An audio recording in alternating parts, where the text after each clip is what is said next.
참으로 좋은 4월의 마지막 주일입니다. 지금 저희 유리창은 지금 커튼이 쳐져 있고, 그리고 이 창문들도 밖에 보이지 않는 은빛 창문이 되게 되는데, 참으로 밖에는 전형적인 봄의 날씨가 우리를 마음을 이렇게 새롭게 하게 됩니다. 여러분, 이 안에 있으면 물론 밖에 보입니다만은 이 창문을 열고 나아가야 우리가 봄을 만끽할 수 있어요. 봄의 향기와 풀네임을 맡을 수가 있습니다. 자, 이와 같이 우리 마음의 창문을 열지 못하면, 여러분, 오늘 이 자리가 구경하는 자리뿐이 되지 않습니다.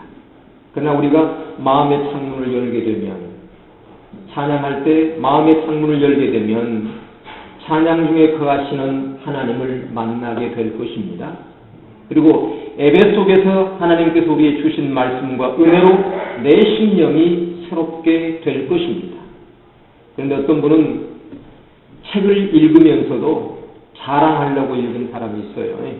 나 무슨 책 읽었다? 나 무슨 책 읽었다? 그러니까 여러분, 마음의 문을 열게 되면 책 속의 그 말씀들이, 글들이 내 마음을 사로잡고 그 글과 함께 하나 되며 감동하는 역사가 있게 됩니다. 여러분, 오늘 이 예배가 왔다는 것이 아니라 이 예배를 누릴 수 있는, 그리고 이 예배 중에서 하나님을 만날 수 있는 저와 여러분이 되기를 원합니다. 여러분, 우리 뒷동산에 등산을 가는 분들이 자주 있어요. 한국 같은 데 가면. 그러나 그것을 계속 가는 사람은 그것을 구경으로 가는 것이 아니라 그 등산에, 산에 있는 풀과 꽃과 새와 물을 누리러 갑니다.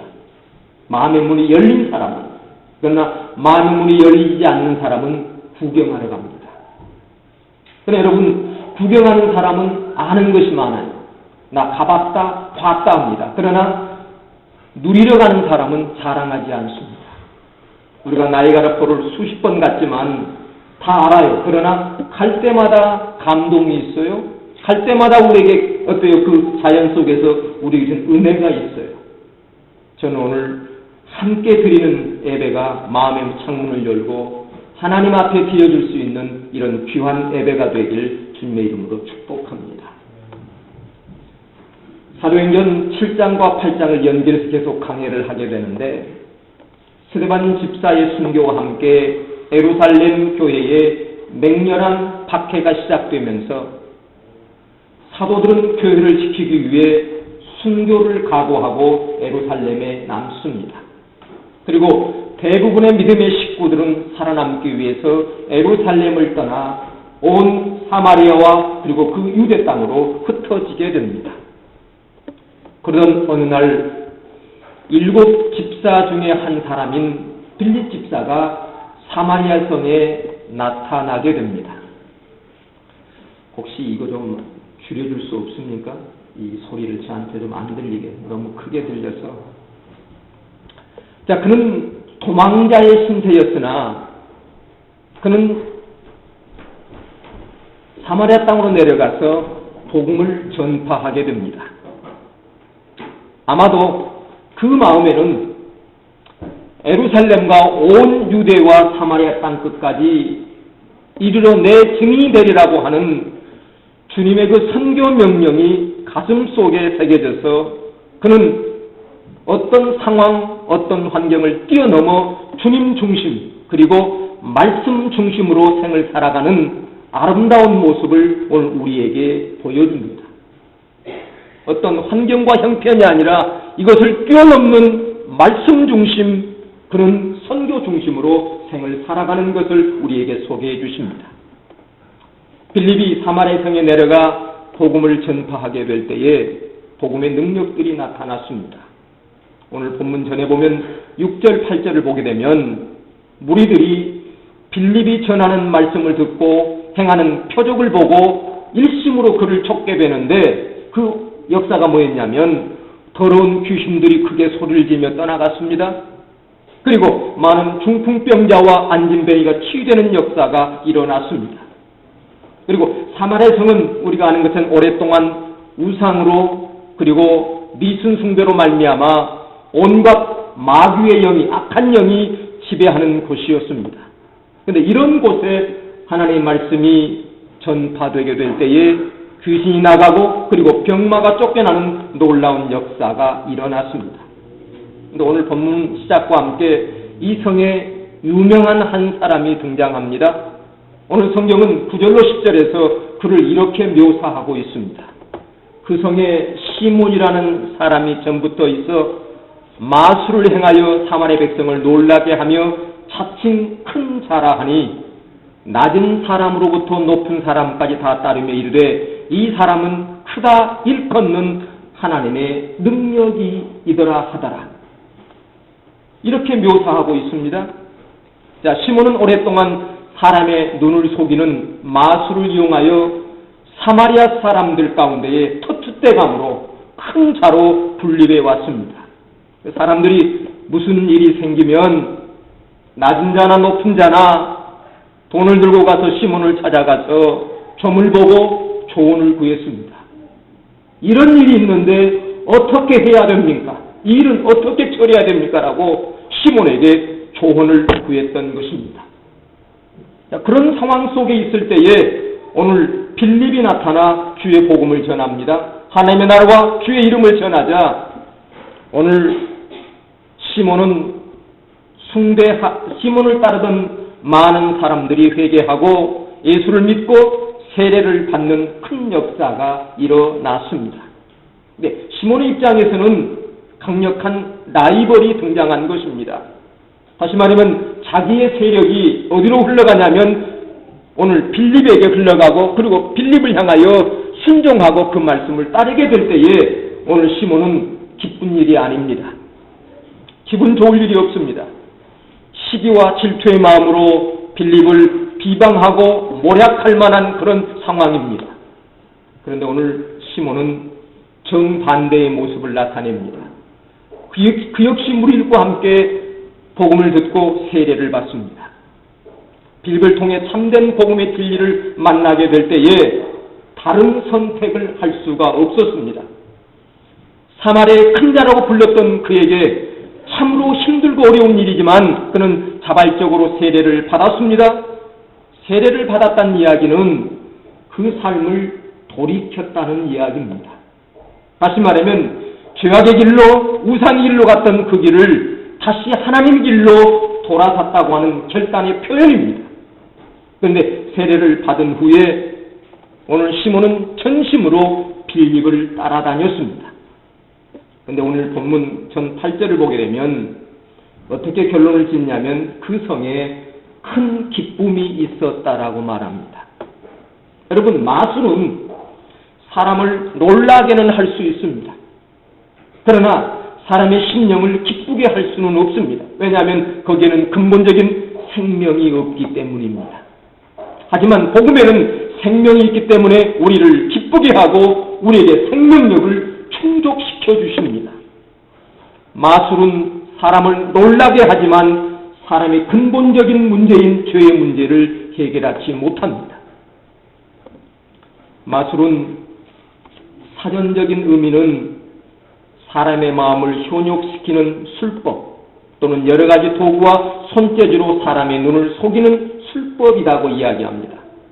그리고 브리테니카 사전에는 이렇게 기록이 되어 있어요. 마술은 인간의 영역을 초월하는 외부의 신비로운 힘에 접근함으로써 인간이나 자연현상에게 영향을 미칠 수 있다고 믿어지는 의식이나 행동이라고 정의를 했습니다. 그래서 마술에 대해 상반된 두 주장이 있게 되는데, 하나는 마술은 종교와는 전혀 다른 것으로 외부의 교묘한 조작으로 이루어지는 그 주장이라고 이야기하면서, 그래서 마술사나 요술사는 눈속임을 위해서 사람들의 심리와 손재주를 교묘히 결합시키는 배우라고 이야기합니다. 다시 말하면 한마디로 이 마술은 쇼라고 이야기합니다. 그런데 또 다른 주장 하나는 인류학자나 종교학자들의 주장은 이걸 좀 뛰어넘어서 마술은 종교와 깊은 연관이 있는 것으로 보며 그리고 외부와 신비로운 힘이 인간 존재에 미치는 영향력이 있다라고 주장합니다. 근데 오늘 제가 여러분에게 소개하고 싶은 것은 마술이 전자다 후자라고 이렇게 여러분에게 정의를 내리고 싶은 것이 아니라 두 가지 중 어느 쪽이라가 아니라 두 가지를 모두 인정하는 것이 합법한 절차입니다. 다시 말하면 사람들의 심리를 이용하여 눈속임으로 연기하는 배우들도 있겠고 또 하나는 외부의 신비의 힘에 의해서 나름대로 영향력을 미칠 수 있다라고 하는 것입니다. 여러분, 체면술, 점치는 일, 마법, 도술, 강경술 다 능력이 있습니다. 여러분, 무당도 시 내리면 강신한다 그러죠. 강신하면 작두를 탑니다. 병을 낫게도 합니다. 이 세력의 근원은 여러분, 그래서 우리 점치는 사람들 가운데 이런 이야기를 해요. 야, 그 점쟁이 귀신 같다. 과거에 일어난 일들을 너무도 잘 맞춘다. 귀신 같다는 이야기를 해요. 여러분, 제가 꼭 선포합니다마는 귀신은 과거의 일은 잘 알 수 있습니다. 우리 할아버지가 어땠고 증조하루가 어땠지만 그러나 미래의 일은 우리와 같다는 것입니다. 미래의 일. 미래는 누구 손에 달려있냐면 점쟁이의 손에 달려있는 것이 아니라 미래는 하나님의 손에 달려있기 때문입니다. 과거에 걸어온 일은 귀신같이 안다고 신기하다고 이야기하면서 놀랄 수가 있습니다. 그리고 이 세력의 근원은 사단이며 사단이 쓰는 미끼입니다. 마음을 빼앗고 악령과 접촉하게 하는 것입니다. 그래서 마법, 그리고 체면술, 강경술, 도술 이런 것들도 성령의 능력을 흉내낼 수는 있습니다. 하지만 분명한 사실은 마술은 단지 눈속임이라고 생각하면 안 된다는 것입니다. 본래 마술사는 눈썹을 배우는 배우가 아니라 외부의 힘을 덧입혀 나타낼 수 있는 능력도 함께 소유하고 있다는 것입니다. 시몬 역시 초자연적인 능력을 가진 그 가시적인 역사를 나타내서 기적과 치료와 투시와 그리고 저주를 하였던 것입니다. 그리고 그것들을 성공적으로 행했던 사람이 바로 시몬이었는데 그로 말미암아 그를 큰 자라고 사마리에서는 불려졌다는 것입니다. 그러면 능력을 행하는 시몬의 목적이 무엇이었겠습니까? 성경은 성읍 사람들이 시몬의 말을 청종했다라고 했습니다. 그렇다면 시몬은 사람들을 위해 군립하고 그에게 영향력을 미치기 위한 능력을 행한 것입니까? 그렇다고 우리는 할 수 있습니다. 하지만 그것은 목적과 오랜 동안 사람들을 놀라게 하는 능력이 있는 행위의 배후에는 시몬을 사로잡고 있는 어떤 악한 존재가, 영적 존재가 있었다는 것입니다. 시몬이 단독적으로 행하는 것이 아니라 시몬을 조종하는 어떤 영적 존재가 있다는 것입니다. 우리는 그 영적 존재가 하나님을 높이기 위한 존재가 아니었음을 알 수 있어요. 다시 말하면 시몬의 마술을 통하여 하나님의 영광을 받고 하나님의 뜻이 나타나는 것이 아니라는 것입니다. 도리어 시몬의 배후에는 악한 영적 세력들이 다스리고 그 영적 세력들이 만족하는 그 배후가 있었어요. 바로 그 영적 세력이 누구겠습니까? 우리는 이것을 이야기하게 될 때에 사단 혹시 악한 영이라고 이야기합니다. 결국 시몬의 정체는 사람들이 청종할 유리한 능력자가 아닙니다. 사마리아 사람들을 멸망으로 이끌며 그리고 사단의 소유, 사단의 세간으로 만들어지는 악한 영들에 의해 이용되는 악한 도구라고 하는 사실입니다. 거기에는 놀랄만한 일이 있지만 진정한 기쁨이 없습니다. 왜냐하면 생명이 없기 때문입니다. 혹시 우리 기성세대는 우리 어머니들, 할머니들이 점을 치고 오는 저도 많이 보았어요. 근데 점을 치고 오는 어머니의 얼굴이, 할머니의 얼굴이 빛나고 기뻐서 온 적을 한 번도 못 봤어요. 할렐루야 하면서 기쁘게 온 적을 못 봤어요. 점을 치고 오는데 오히려 수심이 가득해요. 어깨가 무거워요. 그 이유는 우리의 생명의 문제, 죄의 문제, 이런 문제를 해결할 수 없기 때문입니다. 자, 오늘 사마리아의 복음의 역사는 그 사회를 사로잡고 있었던 악한 영들을 파괴하고 새로운 생명의 역사를 창조하는 놀라운 성령의 역사였습니다. 이를 볼 때 어떤 곳이나 예수 그리스도의 복음이 전파되기만 하면 악한 영들은 물러가고 그리고 그 사회가 변화된다는 사실을 우리에게 배우게 해주십니다. 어떤 가정에도 주의 복음이 들어가면 악한 영은 떠나가고 성령이 지배하는 놀라운 선한 역사, 생명의 역사가 나타날 수 있다라고 하는 사실입니다. 우리가 아는 것처럼 사마리아는 모든 사람들이 생각하기에 안 된다라고, 사마리아는 복음의 역사가 이루어질 수 없다라고 유대인들은 생각을 했습니다. 온갖 우상과 잡신이 판치고 있고 그리고 그곳에는 이방과 혼합전청을 통하여 그 문화가 폐퇴폐하고 악하기 때문입니다. 그러나 그곳에서 사도가 아닌 한 평신도의 빌립 집사를 통하여 복음이 전파되게 될 때에 그곳에 복음화가 이루어지고 그곳에 악한 영이 물러가는 성령의 놀라운 역사가 일어나게 되었다고 하는 사실입니다. 이 역사가 이루어지게 될 때, 복음의 역사가 나타나게 될 때 오늘 성경은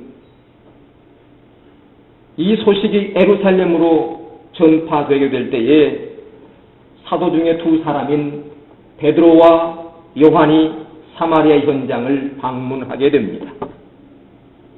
이곳에도 복음이 전파된가를 확인하기 위해서 말입니다. 그런데 성경은 그렇게 이야기해 복음이 전파되게 될 때 예수를 믿고 세례를 받았다라고 말합니다. 그러나 베드로 가서 보니까 세례는 받았으나 성령이 임하는 역사가 없음을 보고 오늘 베드로와 요한은 믿는 자들을 향하여 안수하며 성령 받기를 간구하게 될 때에 오늘 성령의 역사가 일어났다라고 오늘 성경은 우리에게 말씀하고 있습니다. 오늘 성령의 역사가 일어난 뒤 오늘 18절과 19절에서 이렇게 기록하고 있어요. 시몬이 사도들이 안수함으로 성령 받는 것을 보고 돈을 들여 가로되 이 권능을 내게도 주어 누구든지 내가 안수하는 사람은 성령 받게 하여 주소서라고 지금 시몬이 베드로에게 지금 이야기하는 내용이 나옵니다. 사도들이 안수할 때마다 거기에 사마리아에 있는 믿는 자들에게 성령 임하는 광경을 목격한 시몬이 오늘 돈지갑을 엽니다. 얼마를 줬는지는 모르겠어요. 그런데 오늘 돈지갑을 열어서 사도에게 베드로에게 돈을 주면서 그 희한한 능력을 자기에게 팔아라는 거예요. 나도 당신과 함께 똑같이 내가 기도할 때마다 안수할 때마다 성령이 임하게 하소서 그 능력을 주세요. 얼마 줄 테니까라고 오늘 이야기하고 있는 것입니다. 오늘 시몬은 본래 마술사였습니다. 마술은 교묘히 사람을 숙이는 것입니다. 그 기술입니다. 그런데 그 이름난 마술사로서 그가 필요한 것이 있다라고 한다면 그는 지난날 어떤 대가를 지불해서도 그 기술을, 그 속이는 것을 배웠던 사람입니다. 이것이 습관에 젖어 있는 사람입니다. 오늘 그는 성령의 역사가 일어난 그 사실을 보고 그 권능을 돈으로 사려 하고 있습니다. 예전에 갖고 있던 그 본성이 오늘 이 시몬에게 나타난 것입니다. 그는 외적으로는 세례를 받고 빌립을 지성으로 모시는 그리고 빌립을 따라다니는 사람이었지만 내적으로는 여전히 마술이라는 마음을 고스란히 그대로 갖고 있었던 것입니다. 그와 같은 시몬에게 사도 베드로는 질책을 하면서 오늘 20절과 21절에서 이렇게 선언하고 있습니다. 베드로가 가로되 내가 하나님의 선물을 돈 주고 살 줄 생각하였으니 내 은과 내가 함께 멸망할지어다. 하나님 앞에서 내 마음이 바르지 못하니 이 도에는 내가 관계도 없고 분길 될 것도 없느니라. 여러분, 시몬이 왜 돈을 주고 성령을 살려고 했을까요? 주님의 일을 더 열심히 하려고요? 아니면 이 사마리아 땅을 복음화시키려고요? 아마 그것은 아니라고 생각합니다. 오늘 본문에서 말하는 것처럼 하나님 앞에서 내 마음이 바르지 못한, 다시 말하면 이 말은 너의 목적이 잘못되었다, 너의 중심이 틀렸다는 이야기입니다. 시몬은 예수를 믿었습니다. 그러나 세례도 받았습니다. 그런데 왜 잘못된 방향으로 갈 수밖에 없었느냐면 마음의 중심이 바로 되지 못했기 때문입니다. 다시 이야기는 하나님 중심이 아니라 자기 중심으로 살고 자기 중심으로 생각하고 자기 중심으로 일하고 있기 때문에 오늘 그 중심이 틀렸다고 말하고 있는 것입니다. 성도님, 하나님의 도우심이 없이, 하나님의 은혜가 없이 하나님 중심으로 살기는 어렵습니다. 사단은 철저하게 자기 중심입니다. 죄를 범한 사람은 자기 중심으로 생각합니다. 그리고 자기의 영광을 생각합니다. 그리고 인간은 다 큰 자가 되기를 원해요. 오늘 사마리아의 시몬처럼 말입니다. 예수님의 제자들도 예수님이 떠나는 그 순간까지라도 누가 크냐고 주님 앞에 따졌어요. 내가 크다 따졌어요.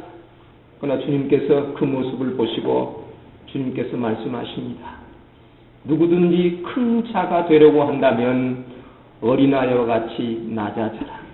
그리고 섬기는 자가 되라고 말씀하십니다. 성도님, 하나님의 나라의 원리와 세상의 원리는 다릅니다. 하나님의 나라에서는 큰 자는 섬기는 자입니다. 그러나 세상에서는 큰 자는 부리는 자입니다. 돈을 주고 부리고 권세로 부리고 이 자가 세상에서는 큰 자나, 그러나 하나님의 나라에서는 섬기는 자예요. 소자를 섬기고 병든 자를 섬기고 연약한 자를 섬기는 자를 우리 하나님께서는 그를 큰 자라고 말씀하십니다.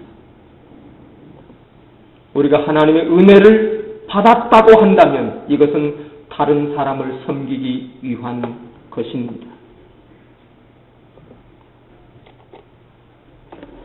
우리가 하나님 앞에서 오늘 마음이 바르지 못하는 시몬을 보게 되는데, 여러분, 우리 인생은 일생입니다. 한 번 살고 가는 거예요. 그런데 하나님의 바르게 살지 못한다면 그는 그 인생은 멸망으로 귀결됩니다. 한 번뿐이 없는 인생. 오늘 이 의미에서 오늘 시몬을 향한 베드로의 질책은 어쩌면 우리를 향한 질책일 수 있어요. 하나님 앞에서 마음이 바르지 못하면 그 인생의 귀결은 멸망으로 끝나게 되는데, 오늘 어떻게 오늘 다시 말씀하고 있냐면 오늘 22절로 23절에서 시몬을 향한 권면과 충고를 하고 있습니다. 그러므로 너희 악함을 회개하고 주께 기도하라. 혹 마음에 품는 것을 쌓여 주시리라. 내가 보니 너는 악독이 가득하며 불의에 매인 바 되었도다. 오늘 베드로는 그 마음속에 여전히 악독과 불의가 가득한 시몬을 향하여 회개하고 주님께 기도할 것을 요구했습니다. 그런데 오늘 본문에 혹이라고 하는 단어가 나와요. 기도하라. 혹 마음에 품는 것을 주께 사여 주시리라. 이 혹이라고 하는 이 번역된 원문에는 이것이 뭐냐면 ARR랍니다. AR. 이 말은 뭐냐면 뒤의 조건절을 강조하는 거예요.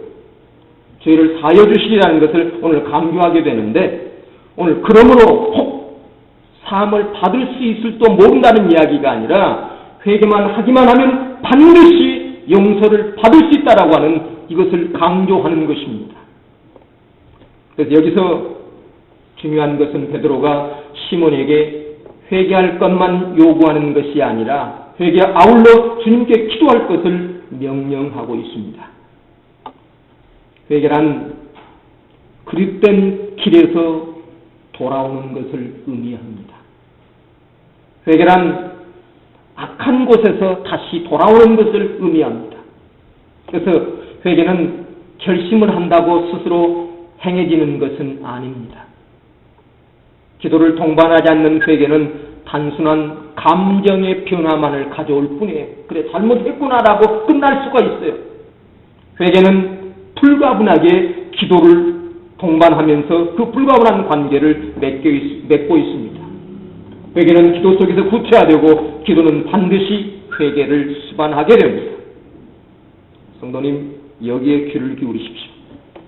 베드로가 시몬더로 주께 기도하라고 명령할 때 간구한다는 뜻이, 오늘 이 본문에 나온 뜻이 원어가 뭐냐면 데오마이요, 데오마이. 이 동사를 사용했는데 이 동사는 어떤 내용이냐면 붙들어 매다라고 하는 뜻을 갖고 있습니다. 다시 말하면 데오의 오늘 변형형인데 풀이하면 주님께 간구한다는 것은 내 자신을 주님께 붙들어 맨다는 이야기입니다. 자신의 마음을 주님께 동여 매는 것이 바로 간구한 기도라는 거예요. 그래서 우리는 일반적으로 기도하면 어떤 생각을 갖고 있냐면 나의 소원, 나의 아픔, 나의 영혼, 나의 희망을 주님께 간구하는 것, 주세요. 이걸 우리는 기도로 생각하게 됩니다. 물론 이것도 기도입니다. 하나님, 우리 아들 잘 되게 해주세요. 우리 딸 잘 되게 해주세요. 물론 기도예요, 이게. 그런데 여러분, 이것이 기도의 전부라고 생각한다면 우리는 기도를 다 알지 못하고 기도를 잘못 생각하는 것입니다. 여러분, 평생 내 소원만 내려놓고 내 간구만 내려놓는다면 이 기도가 나의 삶을 거룩하게 하고 나의 인격을 성숙할 수 있겠습니까? 아마 나의 소원과 영혼만 내려온다면 그 기도를 통하여 내 성숙이나 인격의 변화는 크게 나타나지 않을 것입니다. 기도란 나의 마음을 주님께 붙들어 매는 노동이라는 것입니다. 여러분, 기도는 가만히 앉아서 쉬운 것 같지만 쉽지 않아요. 여러분 경험해봤지만 기도 10분 쉽지 않아요. 20분 쉽지 않아요. 왜? 나 자신을 주님께 붙들어 매는 노동이기 때문입니다. 기도는 주님의 그 깊은 호흡과 내 호흡을 같이 하는 것이며 그분의 눈으로 세상을 관찰하고 나를 관찰하는 것이며 그분의 말씀을 생각하며 그분의 마음으로 세상을 바라보는 그 존재적인 시간이 바로 기도라고 하는 것입니다. 그분의 진리와 생명 안에서 내 정립과 자기 확장을 꾀하는 자기 성숙 과정이 바로 기도입니다. 그래서 참된 기도는 그 기도 속의 회개와 함께 열매를 맺을 수밖에 없어요. 내가 주님께 붙들어 매므로 말미암아 주님이 나를 통해 이루어가시는 그 귀한 열매들이 내 삶 속에 나타날 수밖에 없다라고 하는 사실입니다. 오늘 사도 베드로는 시몬에게 회개와 함께 더불어 너 잘못됐어. 돈으로 성령을 살려고 하는 악한 것 잘못됐어라고 회개를 오늘 촉구하면서 그와 함께 더불어 오늘 기도를 말씀하고 있는 것을 보게 됩니다. 그런데 오늘 시몬은 어떤 반응을 나타내냐면 24절에 그래요. 시몬이 대답하여 가로되 나를 위하여 주께 기도하여 말한 것이 하나도 나에게 임하지 말게 하소서 하니라. 오늘도 돈 주고 성령 살라고 했으니 악하다. 너희로 너가 망하리라고 하니까 이게 놀랬던 모양이에요. 아마 가슴이 철렁 내려앉아서 이 말이 내게 임하지 않도록 오늘 다시 누구에게? 사도 베드로에게 오늘 기도를 부탁하는 내용이 나옵니다. 성도님, 위대한 사도가 자신을 위해 기도해 주는 것 참으로 귀한 일입니다. 베드로가 기도할 때에 손을 얹고 기도할 때에 성령이 임했어요. 요한도 마찬가지겠죠. 그러나 사도가 기도한다고 해서 시몬의 마음이 저절로 죽게 동여매는 일은 일어나지 않는다는 이야기입니다. 오늘 주님께 동여매는 일은 오늘 내가 해야 될 일이라는 겁니다. 여러분, 옛날에 우리 어르신들이 저도 그런 말을 자주 듣고 자랐습니다만은 제가 좀 공부하다가 다른 이렇게 생각을 하고 좀 쉬고 있으면 그런 이야기를 해요.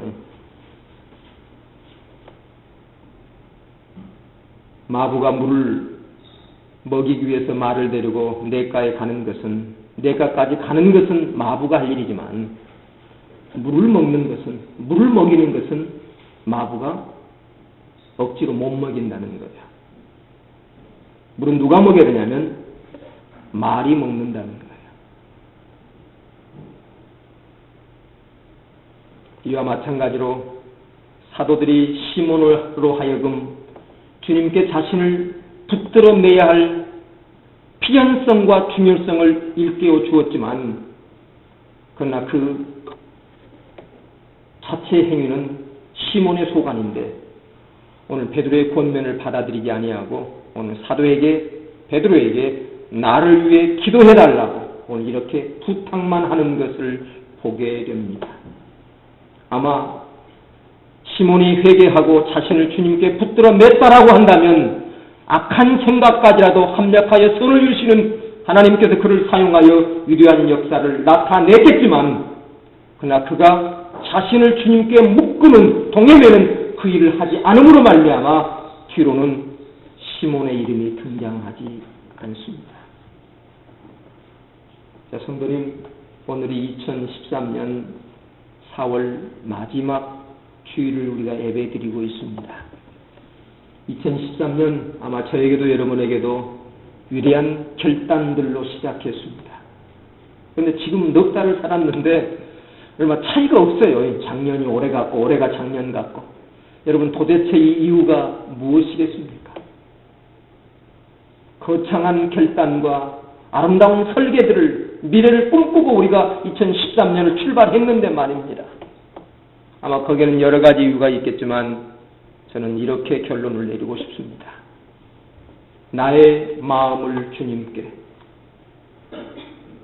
그분의 길, 그분의 진리, 그 생명에 나를 동요매지 못했기 때문이라는 것입니다. 그분의 십자가에 내 마음을 못 박지 아니하고 나의 못된 성격, 나의 습관, 나의 욕망, 이기적인 모든 것들을 주님께 내어맡기고 거기에 동요매지 아니하고 내 뜻대로 내 마음대로 행해왔던 그 결과가 오늘 2012년과 2013년에 큰 변화를 가져오지 못했던 어쩌면 원인이 아니었는가를 우리 돌아보면서 오늘 이제 8달이 남게 됩니다만 8달 동안은 우리의 생각을, 우리의 삶을 우리 주님께 동요맬 수 있는 기도, 말씀으로 나아가게 될 때에 오늘 주님과 동요매여 있는 그 생을 어떤 사단과 어떤 악한 영이 그를 흔들겠습니까? 그 육체를 누가 흔들겠습니까? 어떤 것도 그를 넘어뜨리지 못할 것입니다. 바로 주님께 매여 있는 심령. 그 심령 속에는 하나님의 역사와 그리고 밝은 미래가 보장되어 있는 줄 믿습니다. 함께 그 길을 걸어갈 수 있는 저와 여러분이 되길 주님의 이름으로 축복합니다. 아멘. 하나님, 오늘 말씀을 다시 한번 우리 마음속에 새기기를 원합니다.